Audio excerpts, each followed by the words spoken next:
Hello बच्चों। So the question is, यहाँ पे हमें ये असर्शन रीजन टाइप का क्वेश्चन दिया है, तो पहले असर्शन पढ़ लेते हैं। यहाँ पे हमें दो ये कॉम्प्लेक्स कंपाउंड्स दिए हैं, CrH2 whole 6 Cl2 and FeH2O whole 6 Cl2 are reducing in nature. Reason बोला गया है unpaired electrons are present in the d orbitals. और हमें यहाँ पे ये 5 ऑप्शन मिले हैं, that assertion and reason both are correct and reason is the correct explanation of assertion. Assertion and reason both are wrong statements. Assertion is correct but reason is wrong. Assertion is wrong but reason is correct. या फिर assertion and reason both are correct but reason is not the correct explanation of assertion. तो हमें ये 5 statement मिले हैं यहाँ पे, तो देखते हैं बच्चों एक एक चेक करके कि क्या कौन सा ऑप्शन हमारा यहाँ पे करेक्ट बैठता है। ठीक है, तो पहली बात तो बच्चों यहाँ बात हो रही है रिड्यूसिंग एजेंट की, रिड्यूसिंग नेचर की। तो रिड्यूसिंग नेचर का मतलब क्या है, इनका रिड्यूसिंग नेचर का क्या मतलब है कि ये सेल्फ ऑक्सीडाइज होंगे। सेल्फ ऑक्सीडाइज मतलब ये खुद तो ऑक्सीडेशन में जाएंगे और दूसरी स्पीशी को हेल्प करेंगे रिड्यूस होने में। ठीक है, मतलब बच्चों इनकी जो टेंडेंसी रहेगी वो क्या रहेगी, इलेक्ट्रॉन्स को, इलेक्ट्रॉन्स रिमूवल की, मतलब इलेक्ट्रॉन्स को रिमूव करने की। ठीक है, ये इलेक्ट्रॉन्स को रिमूव करके क्या करेंगे, दूसरे को देंगे, जिससे कि वो दूसरी स्पीशी क्या कर जाए, रिड्यूस कर जाए। तो पहले हमें चेक करना है कि क्या ये दोनों स्पीशीज जो हैं वो रिड्यूसिंग है नेचर में कि नहीं। तो चलो बच्चों आइए चेक कर लेते हैं अब इसको। पहले मैं दोनों कंपाउंड्स को यहाँ लिख लेती हूँ। तो पहला है मेरे पास CrH2O होल 6 Cl2 और दूसरा है बच्चों हमारे पास FeH2O होल 6 Cl2।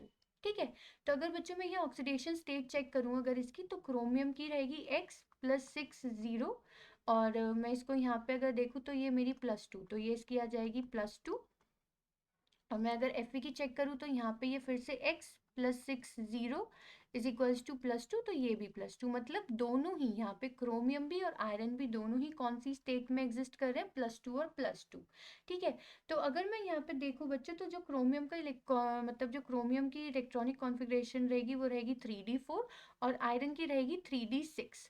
मतलब कि अगर इसे ड्रॉ किया जाए d ऑर्बिटल में तो 5 है यहाँ पे, तो 3d और यहाँ पे भी हमारा क्या है 5, 1 2 3 5। ठीक है, ये भी 3d। यहाँ पे इलेक्ट्रॉन्स फिल कर दो, 4 इलेक्ट्रॉन्स यहाँ आएंगे और 6 इलेक्ट्रॉन्स यहाँ। लेकिन हमें क्या फॉलो करना है, अपना रूल, पहले एक एक इलेक्ट्रॉन सारे शेल्स में फिल करो और फिर यहाँ पे पेयर कर दो। ठीक है, तो बच्चों यहाँ पे देखो क्या इनके पास टेंडेंसी है इलेक्ट्रॉन्स को देने की, तो आइए चेक करते हैं। तो बच्चों देखो हमें क्या मालूम है, पहले हम बात करते हैं आयरन की, कि आयरन जो है यहाँ पे इसका अगर मैं एक इलेक्ट्रॉन निकाल दूं, एक इलेक्ट्रॉन यहाँ से निकाल दूं, तो क्या होगा, जो ये आयरन है ये 3d6 से 3d5 हो जाएगा और ये ज़्यादा स्टेबल होगा क्योंकि इस टाइम पे ये हाफ फिल्ड नेचर में होगा। ठीक है, तो मतलब ये दूसरी स्पीशी की टेंडेंसी तो है इलेक्ट्रॉन को लूज करने की। लेकिन अगर मैं बात करूं पहले वाले स्पीशी की, तो यहाँ पे क्या होगा, तो चलो बच्चों ये हमारा ऑक्टाहेड्रल स्ट्रक्चर है, तो इसका अगर मैं स्ट्रक्चर बनाऊं तो 1 2 3 और एक और यहाँ बना देते हैं 1 2 3 4। तो अगर मैं इसका डायग्राम बनाऊं, एनर्जी डायग्राम, तो बच्चों यहाँ पे ये आएगा मेरा T2G करके और यहाँ आएगा ये मेरा EG करके, T2G EG। और एक एक इलेक्ट्रॉन को अगर हम यहाँ पे फिल करें तो पहले एक एक इलेक्ट्रॉन, और अगर हम यहाँ देखें तो ये H2O ये पेयरिंग नहीं कर पाएगा। यहाँ पे भी पेयरिंग इसलिए नहीं हुई थी क्योंकि लीगेंड जो है वो है H2O, और जो H2O होता है बच्चों वो होता है हमारा वीक फील्ड लीगेंड। वो कैसा होता है, वीक फील्ड लीगेंड, मतलब कि वो पेयरिंग नहीं कर जाएगा इलेक्ट्रॉन्स की, तो ये इलेक्ट्रॉन यहाँ चला जाएगा। तो यहाँ से ये जो इलेक्ट्रॉन है बच्चों ये काफ़ी ज़्यादा एनर्जी में रहेगा, इसकी जो एनर्जी होगी वो हाई एनर्जी होगी और इसका रिमूवल ईजी है, हाई एनर्जी की वजह से रिमूवल इज ईजी। तो ये भी अपना इलेक्ट्रॉन देने में ईजी रहेगा, मतलब ये भी रिड्यूसिंग नेचर दिखाएगा। तो अगर हम देखें दोनों ही स्पीशी अपने इलेक्ट्रॉन को लूज करने के लिए बहुत ज़्यादा एप्लीकेबल है, तो दोनों ही स्पीशी रिड्यूसिंग नेचर की है। तो इसका मतलब बच्चों असर्शन तो ठीक हो गया, लेकिन अभी हमें बात करनी है रीजन की। रीजन कहता है unpaired electrons are present in the D orbitals. तो अगर हम देखें तो अनपेयर्ड इलेक्ट्रॉन्स है, बिल्कुल है।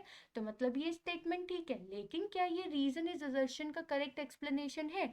अगर हम बच्चों यहाँ बात देखें तो रिड्यूसिंग नेचर जो आ रहा है वो अनपेयर्ड इलेक्ट्रॉन्स की वजह से, ना कि किसकी वजह से आ रहा है, क्योंकि इलेक्ट्रॉन्स की एनर्जी बहुत ज़्यादा है, या फिर यहाँ पे देखें तो हाफ फिल्ड रीजन आ रहा है कि वो हाफ फिल्ड हो जाएगा आराम से और वो ज़्यादा स्टेबल होगा।